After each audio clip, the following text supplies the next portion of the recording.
Welcome back to another episode of Japan's Top Business Interviews. Today, my special guest is an old friend of mine, Robert Heldt, who runs custom media here in Japan. Robert, welcome to the show. Thank you, Greg, and great to be on the show. Thank you for having me. Yeah, no, great pleasure to have you on. So, Robert, you're very well known, custom media is very well known around town, but for people who don't know you, for our listeners who may be overseas, don't know what's going on in Japan, can you talk a little bit about your background, how you turned up in Japan and how you've had this business career and how you've become an entrepreneur in Japan and what sort of companies you've run? Thank you. I'm originally from Chennai in the southeast coast of India. And after graduating, I started my career in the Maldives in the hospitality industry. I entered entry level, working the front desk, and then worked my way up there. I was there for about 6 years.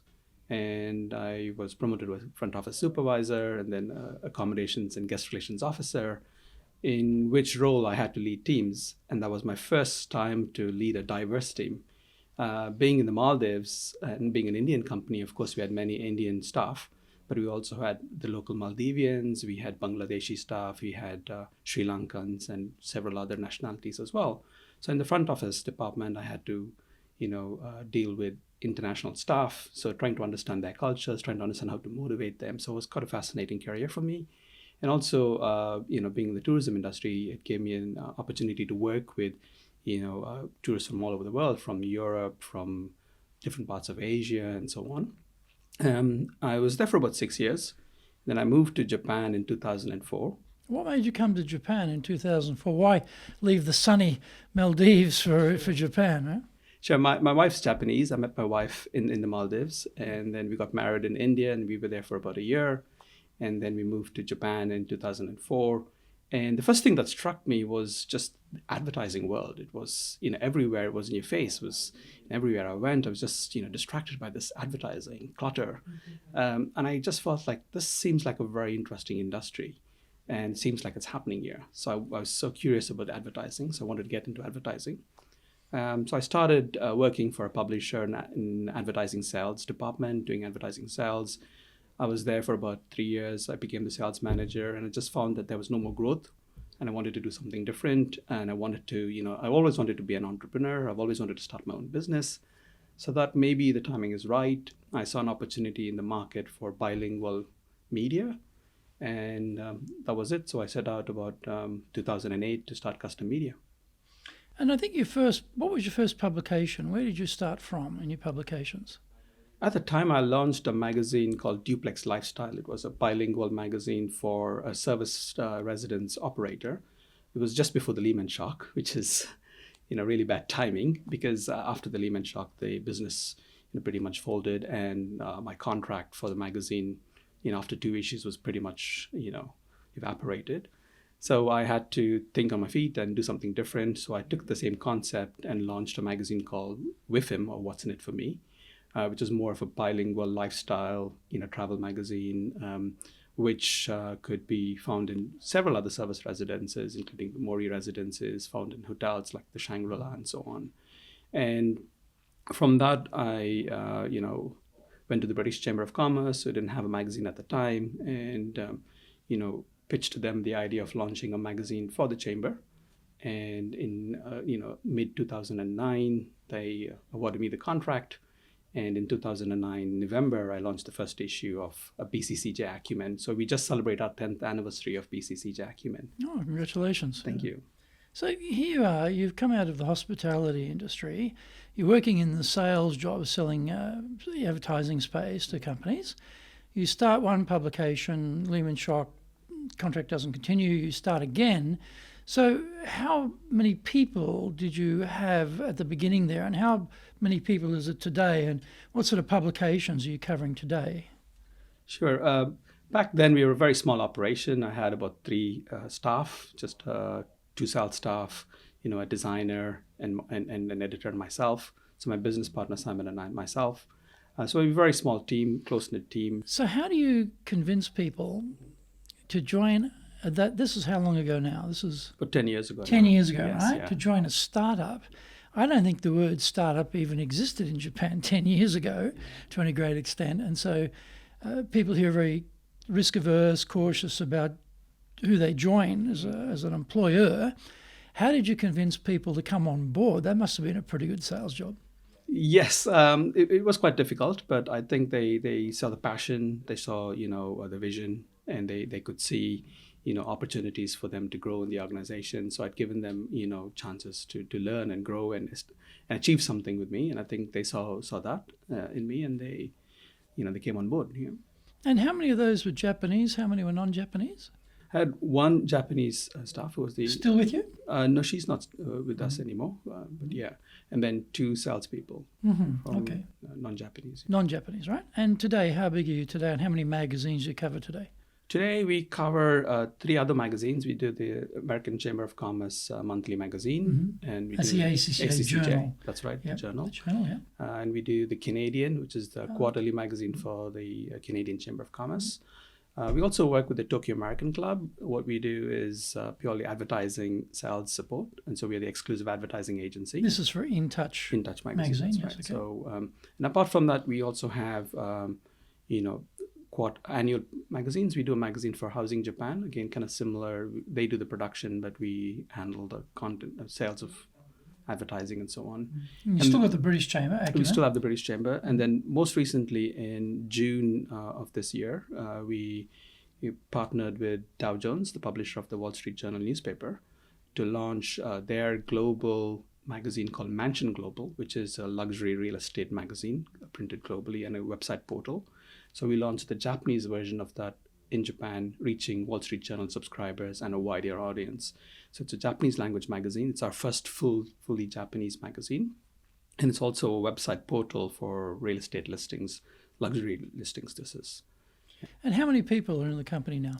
At the moment, we are about, give or take, 25 to 27 people. So with us, totally about 30 people in the organization. And what's the sort of Japanese, non-Japanese mix? We have about 6 Japanese staff, but very diverse. I would say in our small team, we've got about 14 nationalities. 14 nationalities in that team. Yes, Wow. that's fascinating. That's well, let's talk about leading in Japan then, because that's a nice segue into some of the complexities. Now, you've started, as you say, relatively small, and then you've gradually grown over that period of time. But when you first started out, you'd been in a managerial role in the Maldives, and then you're working in sales, so you're not really managing staff per se, but now you're starting your own company, and you've got to manage people. What were some of the challenges you found of managing staff in Japan? I think initially to get buy-in, I think like you mentioned earlier, how did you get them to join you, and to be able to get them to understand your vision, understand what you're trying to achieve here, and to get buy-in to the organization, buy-in to your vision and your style of leadership, and also then motivating Well, how would them. you describe your style of leadership that they had to get buy-in to? I would say, freedom to do what they do, and also give them the tools, and giving them the guidance and support, help making sure that they see growth in the organization, and giving them, training. So as you know, we send a lot of our team to Dale Carnegie training for several courses, investing in them. People these days also care about their careers, care about their movement, showing them that there is opportunities to grow and become a leader themselves. And that helps to motivate them. That is very important. Motivating people is something that I'm always invested in. And keeps them engaged with the business, keeps them engaged with the organization, and, helps them to see a career path for themselves. So you've got a small team, you're trying to sell them on the idea. You've just described your leadership style. So as you've developed and as you've grown, have you come across any particular things which prove to be problematic or challenging, particularly as a leader here in Japan?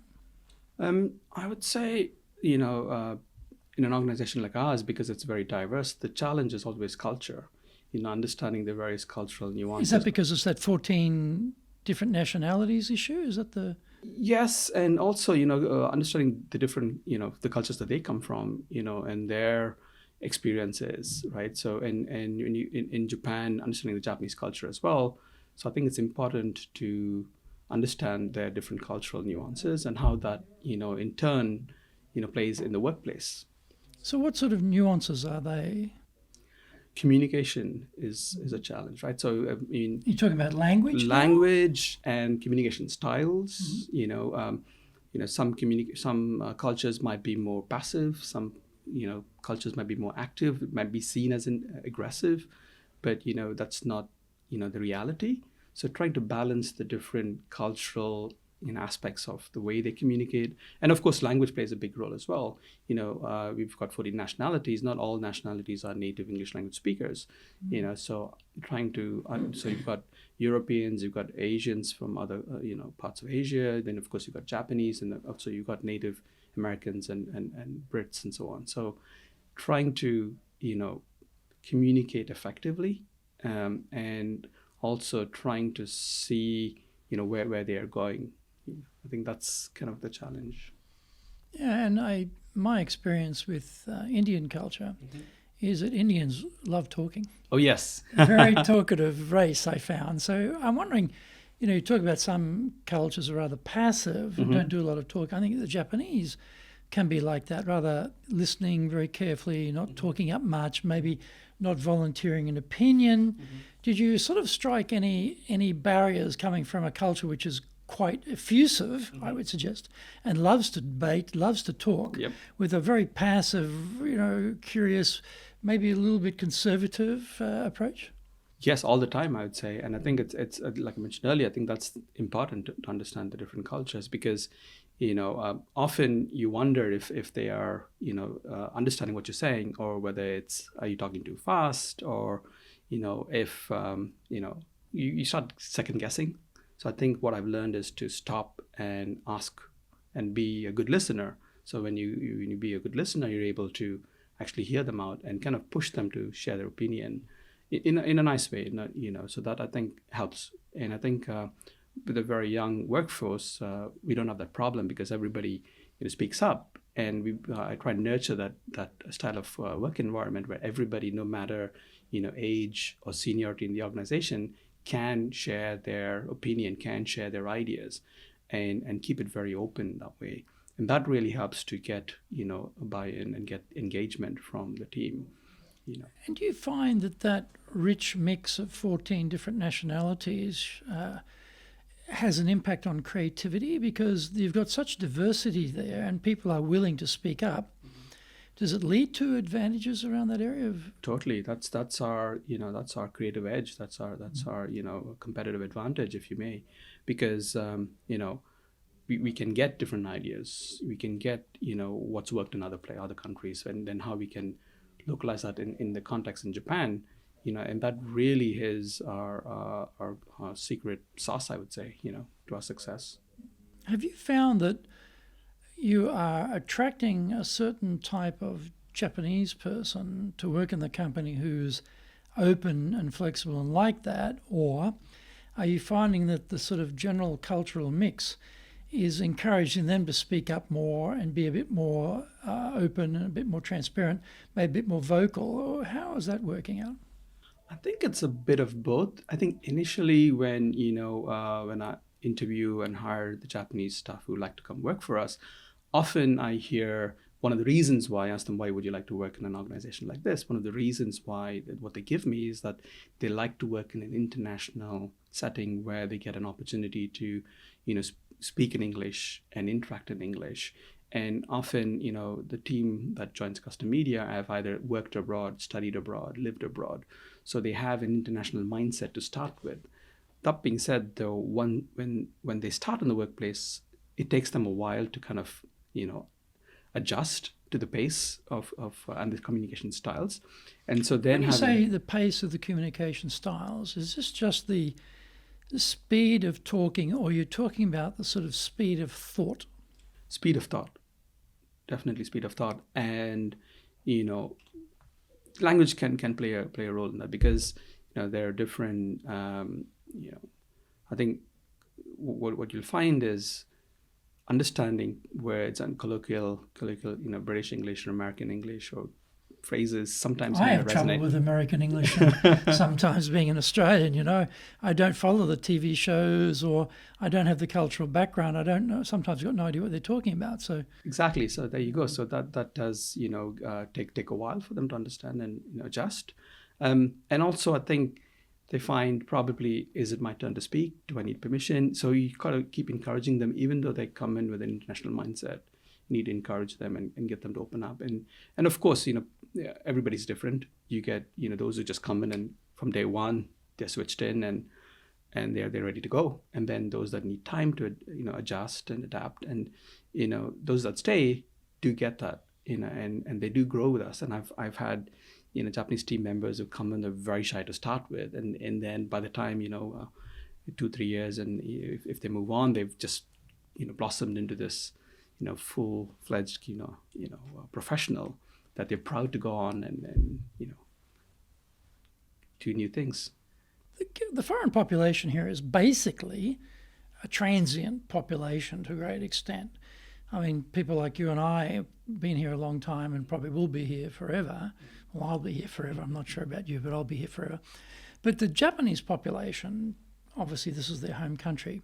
Have you found that you've been successful in retaining your Japanese team members, particularly given in the current market the sort of demand for Japanese English-speaking staff is very high, and there's an army of recruiters out there trying to get them to jump ship and come to another company. Have you found your retention ability for those Japanese staff in the current market? It's definitely challenging. Yeah, the market dynamics is such that there's more jobs than there's talent out there, and especially if you're bilingual and you've got experience working in an international environment, then you're prime target. But I think the way we manage to retain staff is by giving them opportunities to grow and giving them new challenges, and then they see that growth. And it's often not just about I get more pay. It's also having a satisfying role and having that freedom to work. I think that flexibility and freedom, where they find it's a welcoming work environment. They get along well with their colleagues. They have a meaningful work day, so they feel satisfied. Are they working here till 11 o'clock like they do in Japanese companies? No, not at Custom Media. No. Yeah. So what in that sense are you offering? We talk about hataraki kaikaku, the reform of work styles. What are you offering here for that group to be more attractive as an employer? I think we have a very good work-life balance. So we're a 9:30 to 6:30 organization. Granted, if there are like key deadlines and someone needs to work an hour, so additionally, then that's fine. But generally 6:30, people go home. And that encourages others to go home as well. I think that's very important. So that could also be another reason why people would prefer to stay. If you want to be successful as a leader, do the Leadership Training for Managers course. All companies need people who can both manage and lead. Leading people screams out for real skills in communication, dealing with all different types of people, being excellent at innovation, planning, delegation, handling mistakes, doing performance reviews really well, and inspiring and motivating the team. Do the Leadership Training for Managers course now in either Japanese or English. You talked before about, multicultural workforce, innovation, creativity. You're, a creative agency in your area. So part of the creativity process is rather messy. Mistakes happen. You try things, they don't work, they blow up or they go wrong, or trying to get people to break out of their normal everyday think differently. There comes also the balance of it's not all going to be perfectly smooth and perfected from the day one. How do you balance that? Let's be creative and dealing with mistakes when they come up. How do you get that balance working for you? I think the very first thing I tell my team is there's no crazy ideas or stupid ideas. So that is a ground baseline. So that encourages them to think differently, be creative, be crazy, think wild, think different, think out of the box. How do you make them believe that? Because, particularly Japanese, they might be thinking, oh, he says that, but I'll just hold back because I'm not really sure. If I say something wild and crazy, people might think I'm an idiot. So I'm not going to I'm not going to be transparent. How do you overcome that reluctance to actually break out of your cultural construct and put your ideas out there, risking that they might be a bit wild and crazy? Yeah, by implementing them, by leading them on to, have further discussions. As if somebody pitches an idea and that sounds good or sounds interesting, then, others encourage their idea and help to take it further, So that's a crazy idea that isn't something you're going to implement. How do you deal with encouraging people to keep coming with ideas? Well, if it's not implementable in this particular situation or this particular project or for this particular client, we bring it up for future. We reuse it. We bring it out again in a different setting, and so they know that if it doesn't work here, it will work somewhere else, and so it's never forgotten. And we always, when we start discussions, we think about, are there other ideas that we've got that worked in other places or that would have worked but wasn't implemented for whatever reason. So we try and bring those ideas back to life, and that really helps the process as well, because then we just feed off that. We probably have a laugh about that idea, think about why it didn't work, and then that really creates the mood to think again like that, I think, and that encourages people to bring ideas out and never get shot down, and mistakes happen. We are all human beings, so I rather take an approach of, okay, seeing why the mistake happened, trying to learn from that, and how do we fix it, and is it a fixable mistake, and trying to make sure that the same mistakes don't happen. So giving them room to learn. Granted, probably the same mistake will happen once, maybe twice, maybe 3 times, but if it happens too often, then there's something wrong. We definitely need to zero in and sort it out. But giving them the space that, okay, if it happens, that's trying to get them to understand why it happened, see what steps need to be to prevent it, and if it happens again, then really try to dig down and see why, what could be the cause for that happening again. But I find my team very responsive to, and if they make a mistake, they put their hands up and they say, you know what, I screwed up here. This was not supposed to be printed this way. It got printed this way, whatever, right? So, okay, the fact that they bring their mistakes openly kind of gives me more confidence in them that they're gonna not hide, put things under the rug, and that gives a very open, honest discussion, and shows others that, what, if I make a mistake, that's fine. I'm not going to get shot for this. So if I turn up to you and I say, Robert, I've screwed this up, we should have done it like this, and I got the logo around the wrong way or upside down or something, some mistake, what are the first words that come out of your mouth in response to that? Because in a typical Japanese organization, the first words out of their mouth would be something like, you're an idiot. I mean, you read about these things come up these days with power harassment. Yeah. I remember I was reading one article, the guy was recalling back in his youth, not that long ago, that when he made a mistake, his boss threw an ashtray at him. Wow. All this sort of stuff, right? Yeah. So very exciting in the Japanese side of things. But here at Custom Media, if someone comes up and says, hey, listen, Robert, I've screwed this up, this should have been like this, what are the first things that you're saying to them? Do you know why it happened? So, if they don't, then they go and try and find out what happened, help them to find out why it happened. But what I get now, especially with my senior team members, is they come and tell me this happened and here's why this happened. So they come prepared. They know, okay, this is what we should have done, this is what we could have done. We were doing things in a hurry, we needed to get it out urgently, there was pressure from, so explaining the whole situation as why it would have happened. And okay, so here are the options of how we can fix it. So I think that level of engagement, I'm really proud to say my team brings it, and they don't just show up and say, okay, I made a mistake. So for people who are leading Japanese teams particularly, or any team for that matter, and mistakes happen, that's a very good habit, I would say, of Totally. The first words coming out of your mouth aren't, you idiot, how could you do that? Instead of something like that, saying, I see, why do you think that happened? And so you're having more of a conversation which is looking to a solution rather than accusing people of stupidity or chastising them for lack of attention or whatever it might be, whatever the crime misdemeanor might be. So that's a good hint. And you're finding that across the board with your 14 nationalities, that works pretty well? Absolutely, yeah. I think that really, works well. And, often because each department works closely with one another, they share responsibility, they share mistakes. So it's not just down to one person. It could be, down to communication between team members that doesn't get passed on. So, it's a shared responsibility as well, and when it's a shared responsibility, they know to not allocate blame. Oh, this happened because he did this or she did this, but we missed this, and here's why we missed this. So then that's teamwork, that really, helps. Yeah.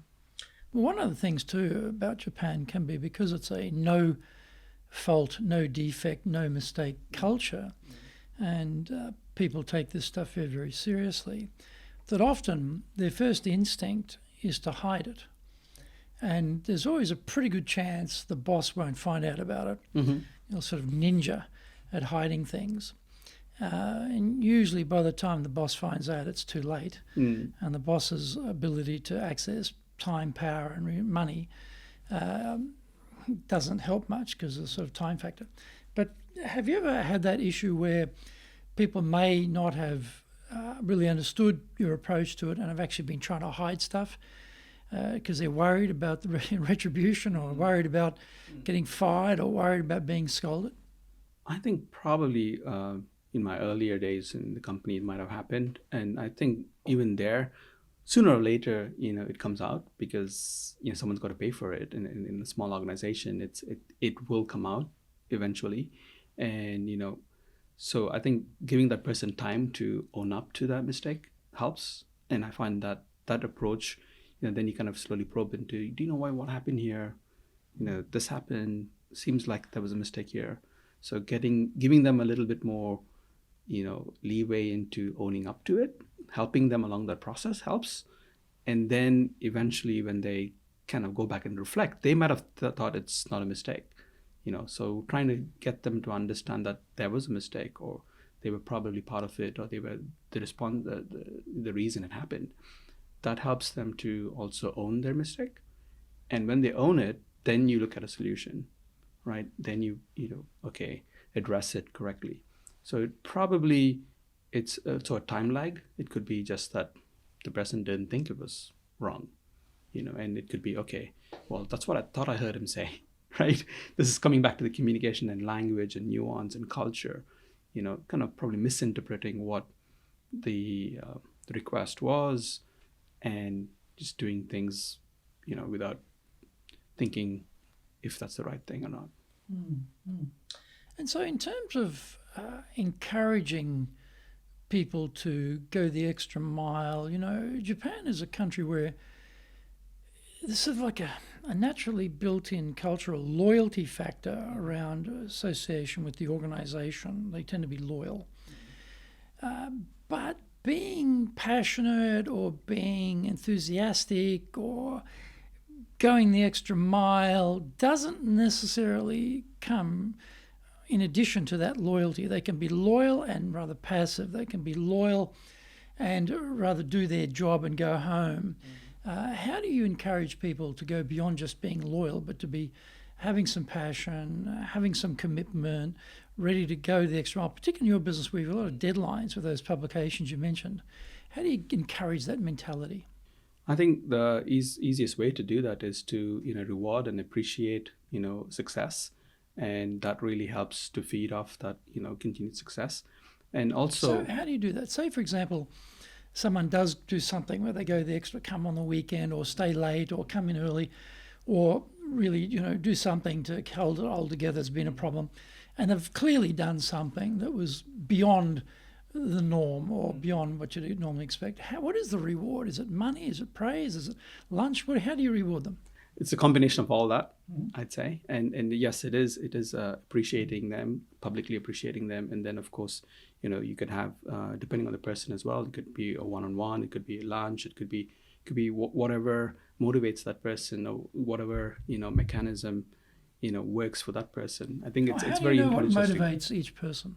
Trying to get to understand them, trying to understand each of your team members is important. Then you can know what motivates them, spending time to get to know them. But you've got 25, 26, 27 people here. It is difficult. And my observation of you is you're probably one of the busiest executives in Tokyo. How does a busy boss, who's got lots of things that they need to do, carve out time to really spend with their team, who are also pretty busy, to really get to know them? In the workspace, you can do that. It doesn't have to be, regular lunches, or although that would be great, spending time, one-on-one with each individual. I do have annual reviews with them. I have a very open door policy. So if they have a problem or a question or a request to, come up to me directly and, not have to worry about, am I going to step on my manager's toes? So just giving them that, that freedom, that reassurance that, they're not going to do any wrong helps. And I think during your workday, you can, I can interact with my team. I try to interact with them on a regular basis, during the workday. That helps as well. And I think the combination of all that really helps. So you talked about you have some cash, maybe some money in terms of reward, recognition, knowing what they, like for example, a classic, they're a baseball fan, you get nice tickets, a great position, for the game, or is it that type of thing? It really not necessarily is always cash, of course, in their annual appraisals, you can review their progress, review what they've achieved during the year, and then that could, definitely improve their, annual salaries and so on. Comes in bonus and salary increases. Yeah. Right. Yeah. But like I said earlier, often it's not just about money. Of course, yes, people want to make more money and, have better lifestyles and have savings and so on. It's very important. But I think, when you know that you're part of something, when you know that you are, achieving something in your workplace and you're growing in the workplace, that's what I find most rewarding. I think at the moment I have one of my senior, leaders who's taking the Dale Carnegie course, and just by interacting with her, I can see her blossom, and just her her appreciation of doing the course and thanking me for giving me the opportunity to do that. That for me is where I see people have more loyalty, have more dedication, and have more passion in what they do. It's not just about the money, although it is important. And she did well too. She won 3 prizes. Oh, really? She won the Breakthrough Award. She won a Outstanding Presentations Award, and either maybe a Crashing Through Award or a Human Relations Award. I just can't quite remember what the third one was, but pretty good job, getting 3. So well done for her. So that giving people the opportunity to get that type of external training as a reward for someone who's stepped up, they get to do that. Other people see that that's happening. Absolutely. So they realise, okay, if I make an effort here, I will be recognised and there will be something in it for me. Absolutely. And also, spotting talent and seeing where they might need, skills or training. I've got 2 of my team members doing JMEC this year. And that's another program that That's the Japan Market Expansion Competition, where they get together in teams and write a business plan for real clients with Absolutely. real problems. And they present them in a written form as a business plan and an oral form in the actual presentation to the panel of judges, right? Yeah, and I've had several of my team members go through that training program, and who have really appreciated it and told me several times what they've learned from it, and now they look at things now differently in business. I have my sales team do regular sales training. So it's all part of that process. Like I said, it's about at the end of the day, when they move on from custom media, they should look back and see what have they achieved while they were at custom media. And then, that's for me is, achieving something. While they're here, paying them salaries, paying them commissions, bonuses, whatever is the bare minimum. That's what you need to. But beyond that, you got to give them opportunities to learn and grow. And I'm a firm believer in continuous education. And I think it's important for, every individual. Doesn't matter, your age or, your seniority or position. You have, opportunities to learn, and you should take it on, and you should push yourself. So that's what I advocate to my team, and I'm glad that many of my team members do see it and they do participate. And I got a a younger Japanese team member who's gonna go off and do a one-day course on social media. Social media is a big thing, so it's a rapidly developing industry. So we need to keep up with the trends and what's happening. So and this person came to me and said, I would like to do this. I've done some research, and I think this would help me in my job. This would help me in my career. And I'm like, yeah, sure. Tell me what it is. Explain to me why. Sure, I'll support you. Go ahead. So you're funding absolutely this. Yeah. And I guess there are, as I said, I think big market now for English-speaking Japanese. There are 1.6 jobs available for every person looking in the market at the moment. You've got recruiting companies have grown from 30 people to 300 people in the last overnight. 10 years. Yeah. My company's not at 300 people yet. But anyway, so in terms of that concern that some people might have about investing in people, providing training, worrying that they're actually helping them to be leveraged out of the company to another company, do you have any fears about that? Not at all. I think if you do that, and the individual will see that you're going to invest more in them and during their tenure with you, I don't think that should be worry for anybody. What's the classic joke? The CFO goes to the CEO and says, we're paying this person, and what if he leaves? And the CEO says, well, what if he doesn't? And he stays, and you haven't trained him, right? So I think you got to take that approach. And if you invest in people will reinvest their time and their effort and their energy back into your business. And, that's the least you can do. Are you doing business with Japan?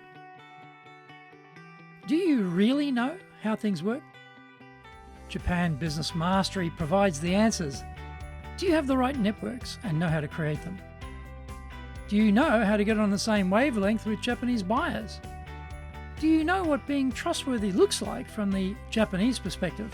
Japan Business Mastery is based on more than 30 years' experience in Japan and will become your go-to guide. Want to succeed in Japan? Buy Japan Business Mastery now. Probably for a company of this size, you've grown quite a bit in the last couple of years. Have you found any challenges that came from a change in scale? They say that I don't know why the number 15 pops up, but it's often quoted as once you get to 15, you can pretty much run the company yourself. But as soon as it goes over 15, you can no longer run it by yourself. You've got to work through other people. And this is where the complexity goes up. It's, scale and complexity grow. How did you find bridging that? If 15 is the magic number, or 16 or 14, whatever it might be. But there's a flipping point there around scale where just your ability to actually lead as you did in the past changes. How did you find making that adjustment? And what did you do to make that adjustment? Sure. I think you're right. I think about 14, 15, 16, whatever the number is, you can be present in all situations. You know what's going on.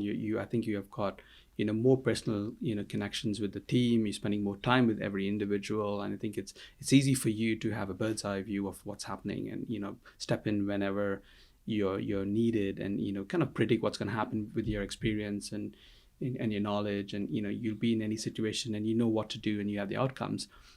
That therein lies the challenge, because you've got all the knowledge. It's all up here. Right. So I think the first biggest challenge for me as we grew the business was learning to delegate and learning to, build other leaders. I think that's the biggest challenge for leaders today. It's not just their own leadership styles and how they lead an organization, but how do they, create new leaders? How do they develop new leaders? Well, delegation's always a sensitive subject with leaders, because the clarion call is always, it would be faster if I did it myself. Yep. They feel that investing in people to train them on how to do something is wasting their valuable time. Just do it themselves and move on, right? So how do you delegate? Do you have a process for delegation? How do you think about delegation in terms of the actual execution piece? I think, delegation is not about just giving them, okay, this is it, it's yours now, do it. It's about... That's called dumping. That's called dumping, yeah. But it's about, showing them, the steps, or helping them to understand what the end goal is, or where, the goal is, and then guiding them through the process, and then being available, whenever they have questions, to come back to you, check in with you, to make sure you're on the right track, because you might delegate and they'll be going in this direction and you wanted them to go in this direction. Then, you get to the end and they've kind of like gone off the wrong track, and then that becomes a mess. So what you're talking about there is keeping an eye Absolutely on the process, but how do you balance between just keeping a watchful eye on what's going on without micromanaging the process? How do you get that balance right? Having regular check-ins, having them to check in with you, having them to submit work, and then you check it and then give feedback on the work done, and then, getting them to make decisions for themselves, is always the challenge, right? You can quickly make a decision and say, do this. But now what I try to do is get them to make a decision and tell me why they made the decision. That helps when delegating as well. So you're looking at having more ownership on their side by having more freedom to make a decision on how things are done, rather than you telling people, do this, then do this, then do this, then do this. Okay.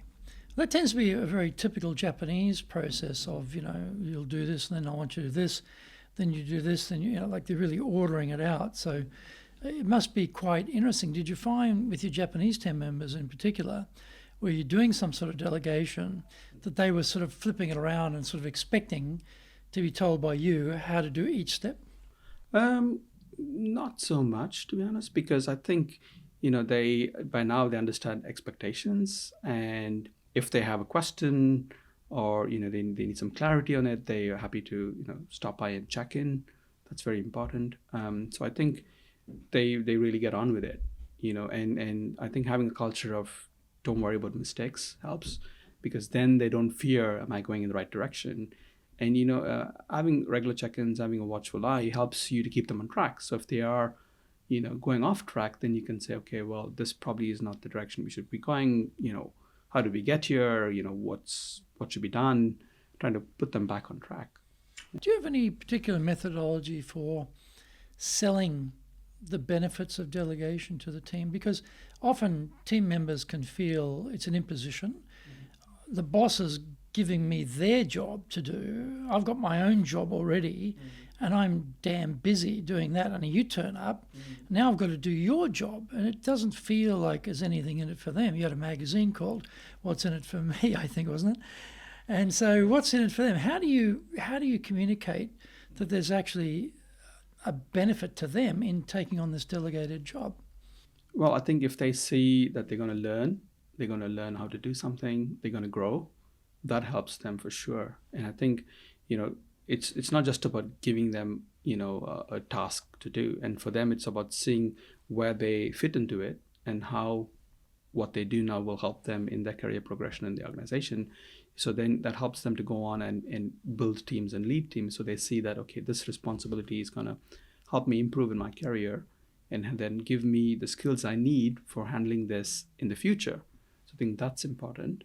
That really helps, and that's how I try to manage it. And how about your middle managers? How many middle managers, department heads would you have? I've got 4 department heads. You have 4 department heads, right? And so those 4 department heads are now running those departments for you. So you're mainly interacting with your direct reports? That's right, yeah. Right. And how did you find things that worked well in doing that? Because again, you said you've got 14 nationalities now. So for those department heads, they've probably got multiple nationalities in their departments as well. Probably their degree of experience in leading is not as great as yours. How do you educate them become better leaders?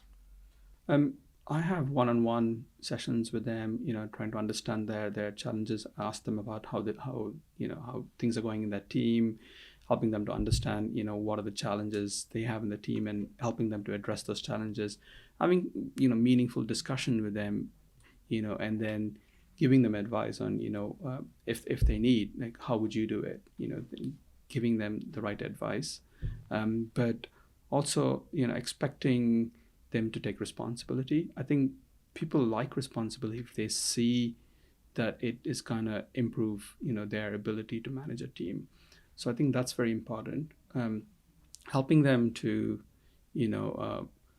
find out what the challenges are by themselves and finding out how to address them is important, I think. As an entrepreneur, it's your money. This whole operation is your own money, as opposed to if you're working for a corporate, it's not your money. You get paid a certain amount of money. You probably get rewards through bonuses and incentives and that type of thing, but it's not your own money. The people who work for you, it's not their business.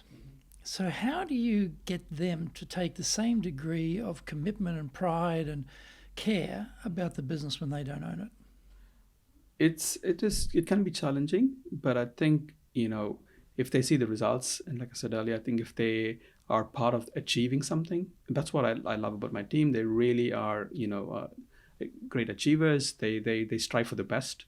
They strive for the best quality, and they have the passion to deliver and address our client challenges. Often, I think when we work together, as a team, solving problems is our key goal. So coming together and trying to address a problem for a client, a marketing challenge, or a market entry challenge, or whatever it is, when they are working together, a team, that sense of satisfaction and achievement is there, and they feel it. And I do my best to bring it to them and get them to be involved in everything. Being involved gives you personal satisfaction because you've achieved something during the day. It's not just you came in and you knock on the keyboard and then you go off, right? But it's being involved, doing something meaningful, doing something that you can be proud of. You won a British Business Award 4 years ago, was it? 5 years ago now? That's right, yes, about 5 years ago. 4 or 5 years ago, right? And that's a very competitive prize. It was Company of the Year, I think. So as a small company, you were knocking off some pretty big rivals to win that. And I'm sure there was a lot of work to go into the application process and, nerve-wrackingly sitting there in the evening wondering if you're going to be a finalist or not. What was the impact on the team from doing something like that, where you talk about gathering people together, having pride in the organisation, having pride in what they do? What was the impact of that, and did you drive it in any particular way after that internally? Definitely the impact of winning on the night was phenomenal for us, for the few of us who could attend the event. And then following that back in the office with the rest of the team members, celebrating that was something fantastic. How did you celebrate it? Oh, we had a party in the office. Yes, we shared the winnings with everybody. We had a team event. So there was cash involved, and you spread it out to everybody. So there wasn't cash involved. Well, what a shame. Okay. But just a sense of achieving and winning on the night, and definitely that has helped. Definitely given the team members at the time a sense of pride and sense of achieving something and meaning and purpose, and seeing their work being rewarded. For sure, and that's definitely also helped. Since then, to grow the organization. And when nowadays candidates that are looking to join a company, they do all their research. They look you up, look up your company, what you've achieved. And often candidates tell me, oh, I saw you guys won the award, and what was that like, and so on. So they feel they're joining, being a part of something, being a part of a company, an organization that has the capability to win awards and be part of an award-winning team. That definitely helps. That's interesting. You're putting the award information out on your site. Candidates are doing much more research today before they even take the chance to have an interview. So you've found that a plus, and so that's very interesting.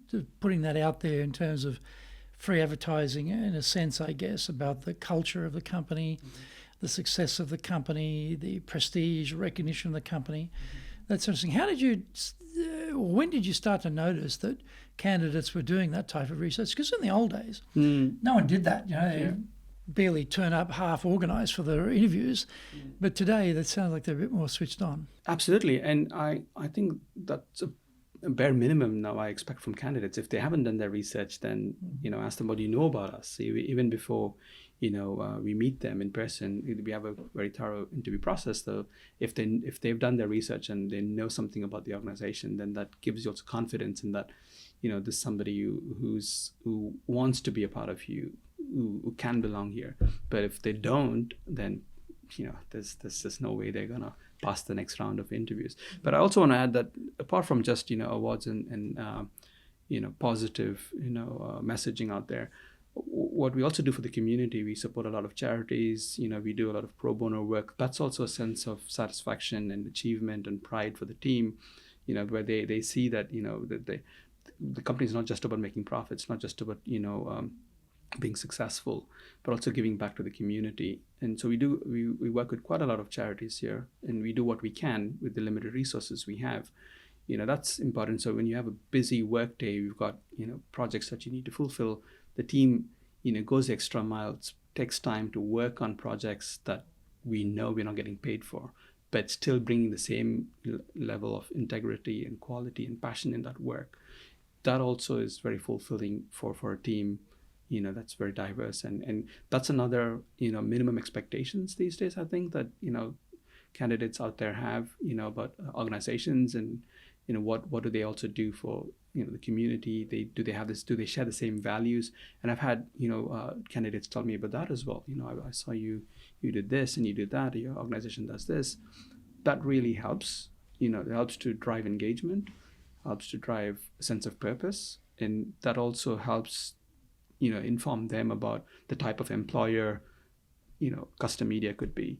So possibly, and I'm thinking of one company in particular, which is my own, where we probably don't do a good enough job of celebrating the prizes that we get internally within the Dale Carnegie system, and we probably don't do a good enough job of advertising the CSR type of work we do. So maybe there are companies out there that could learn from what you're doing. And mine is one of them.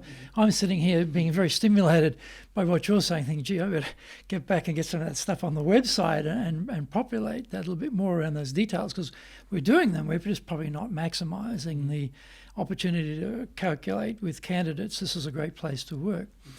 Yeah, in terms of, you also have an interesting business here, because you've got a whole creative team, because you're doing a physical, creative design, you're doing video, you're also doing sales.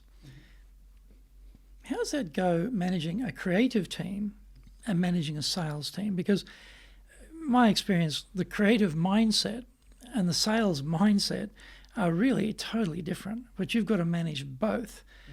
How do you go about managing both? And what's different between managing both? First, I go with what's different with managing both. I would say understanding what motivates them, what gets them to take, is very important. So with salespeople, it's all about performance. It's all about numbers. It's all about rewards, and understanding how they achieve that, and the tools and training and support you give them to help them achieve that is very important. And that's how I do it with my sales team, to make sure that they are reaping the rewards of their efforts. And they so that's through commissions. Through commissions, right. And through career progression, and through training and all that, right? And giving them the freedom and flexibility as well. With the creative team, of course, it's about recognizing the work they do, but also giving them the freedom to do that work. That's very important, because creative people, you can't push quality quickly. You can't push, I need a design like ASAP. Sometimes we do, and they're able to deliver it, and that's because they've learned that they've got the creative space, that it's not going to just be rejected. If it's not up to par, they know that the feedback is going to be how to improve it, not that I don't want this, show me something else. And that happens in some agencies. So is that right? They just show me what else you've got, right?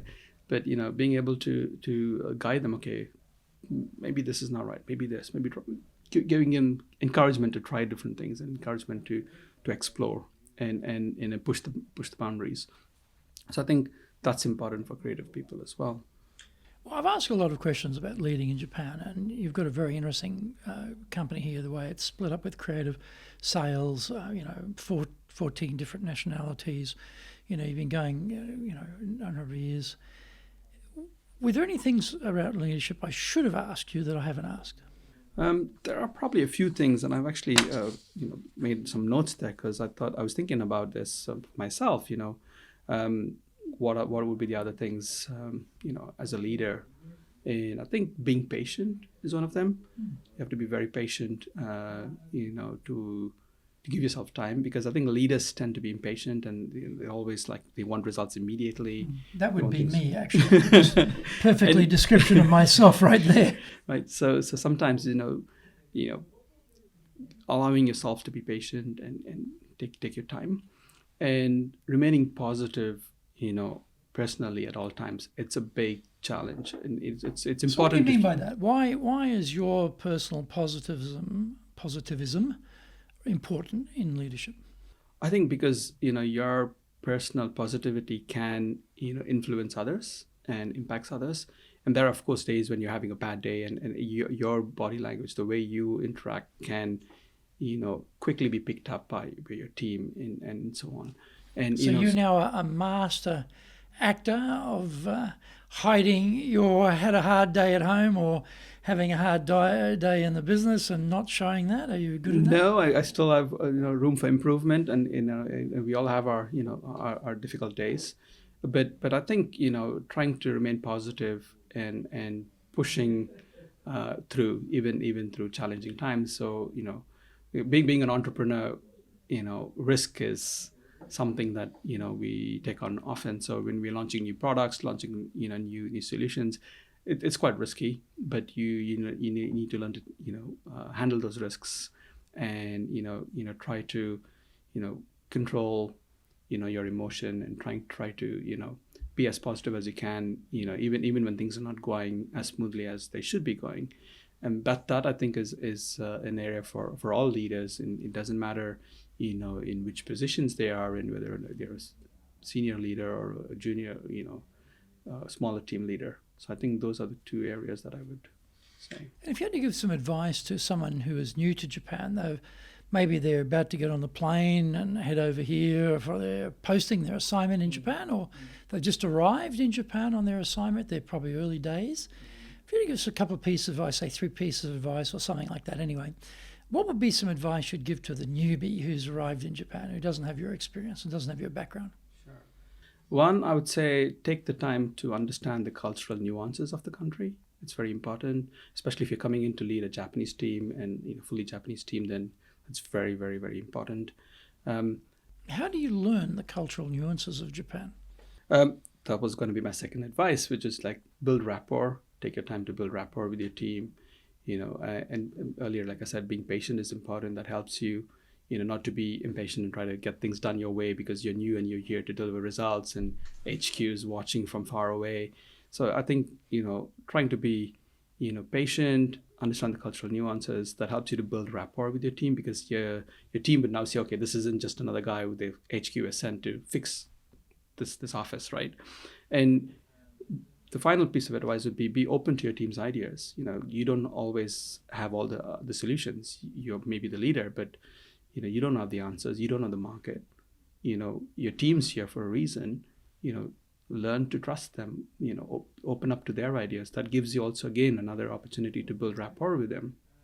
That would, improve your credibility, improve, how your, team looks up to you as a leader, and helps you to, then make change if change is required.